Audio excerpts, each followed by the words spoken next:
barely missed out on that D1 championship, but their record was 7-1.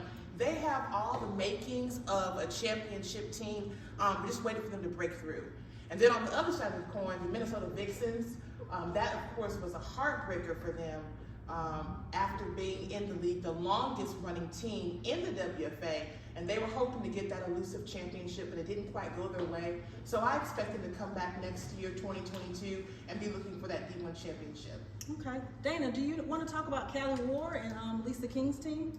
What should we look out for them this coming up year? Well, with Callie Ward, we're kind of looking to see what they're going to do in their division, or if they're ready to move up to the next division.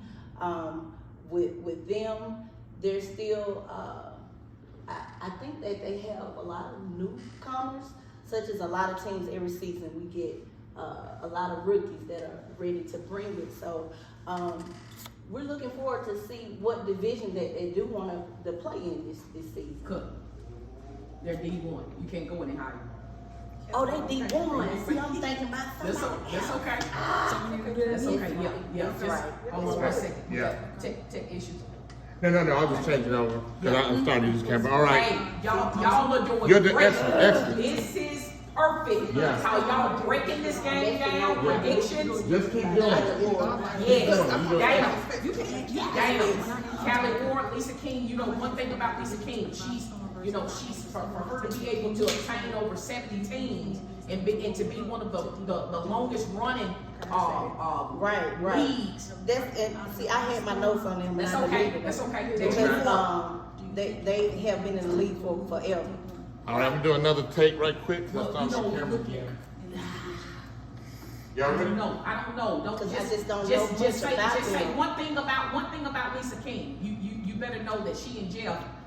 Actually, they just hired an NFL coach. Okay. NFL coach. Okay. To their staff, so they're going to be ready and just cut it from there. All right. Cut it from there. Okay. And who should we look at? Gotcha. All right. All right, Ready? yourself. Okay, there you go.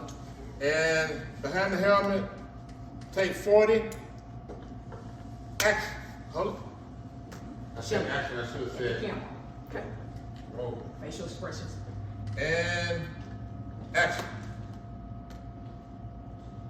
Well, I think that with the Cali team, which is Lisa and Jeff's team, owners of the WFA, being that Division I team, they're strong. And actually, if I'm not mistaken, they just hired an NFL football coach. So we're waiting to see what Cali brings to the season this year. Okay. Moving on to Division II, we had the Nevada Storm versus the Detroit Dark Angels. Tiandra, you want to kind of go and give us a play-by-play for this championship game? Well, first of all, if you know anything about football, you know that it takes a lot to be a championship team. And the Nevada Storm have taken the WFA by storm, actually. They went from D3, they came in 2019, I believe, and went from D3, won the championship that year, which is totally unheard of. Right. And then they come back, bump up to D2, which you're expecting a lot of experienced play at that level, and knock the competition Arizona Outcast right out. They were out of there. So let me ask you this. Do you think they will make it to D1 status? It's questionable. I mean, I certainly see it in their future. Whether or not they do it this year or next year, I think Nevada Storm is going to go as high as the sky is the limit. But when you win a championship 42-18, being a Division II team, and you've won twice in the Division II, I don't see you going anywhere else but to Division I.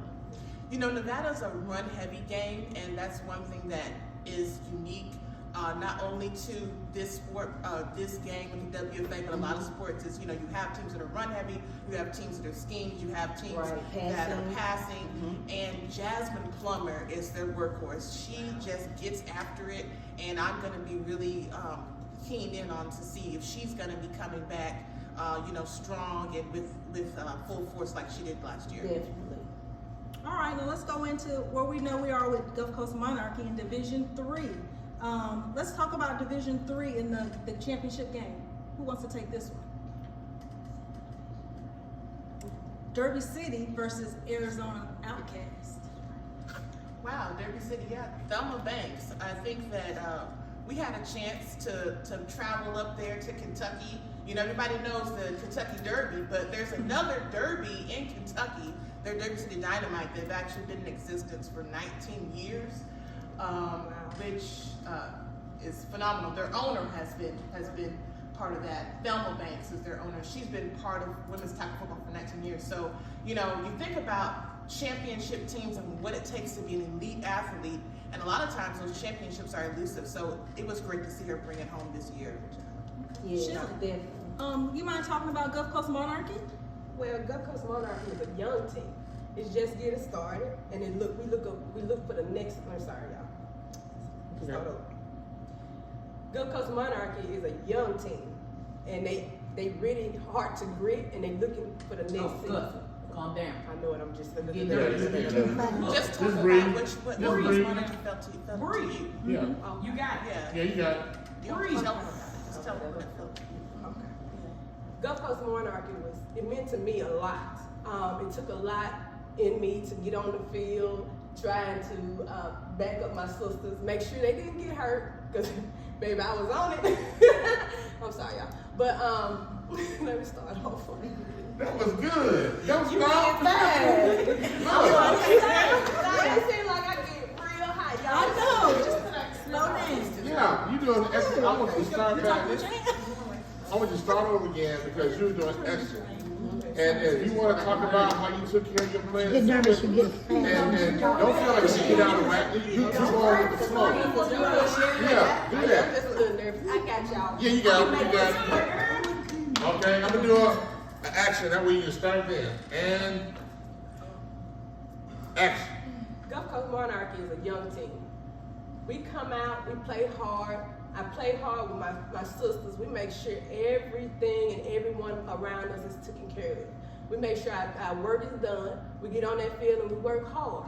And we make sure everyone is on one accord. So, Shelly, I mean, Gulf Coast Monarchy is, you know, one of the teams in D3, but, I mean, how do you feel about the other teams in D3 that we actually played against? Let's get down to the nitty-gritty there. Well, I think that we can do, I think that Gulf Coast Monarch can make number one. I think we can make number one division if we come together as one. Fair enough. And with Gulf Coast Monarchy, when they first started the season, COVID hit. Yeah. So their fresh team ready to get out there on the field, bam, COVID comes. You gotta wait a whole nother season to get started. So now your season's here, you're ready, but you're still young and fresh, still learning, still trying to get a grasp of everything. So the first season, it was, you know, kind of up and down with the wins and the losses, but it's with them just experiencing that during a COVID season, it's very hard to be able to maintain a season that you want to be a winning season. So I believe now that they've had that season and gotten it out the way because they were a fresh team, here we are ready to jump back in it. And this season they have a new coach, they have a lot of rookies on the team. So I think that we should keep an eye on Gulf Coast Monarchy to see what they're going to do in the division this year. Although they may be young, they're going to be mighty. So that's a team to definitely look forward to in Division 3. Any other teams you ladies think that Division 3 needs to watch out for coming up this season? Well, you can't count out Arizona Outcast. You know, they fell a little bit short last season with the Derby City Dynamite, but you know they came in blazing like Nevada Storm. This was the first year in the league, and so I think that they put everybody on notice that they're going to be out west. And actually, the D3 and all of the divisions are broken up into two different conferences. So within each conference, you have different regions and things of that nature.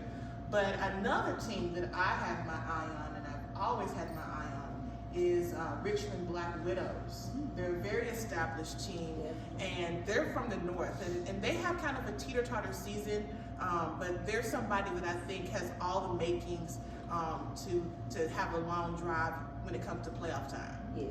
Okay, so it looks like we have plenty of teams to look forward to this upcoming season. We also want to kind of talk about the developmental teams. This is something new to the WFA. This will be teams that will showcase their skills through play to be included into possibly being added to a division. These are developmental teams, so we have to look forward to them too, because we don't know what they're going to come with that they may be added to the WFA. Right now, we'll take a quick commercial break for our advertising sponsors. Just hold your seat and we'll be right back. Bye, y'all. I just want to do a camera change. Okay. Before they got over 10 minutes, and I know I wanted to go ahead and do a change. But y'all, look, y'all know what I'm doing. So do we do that again?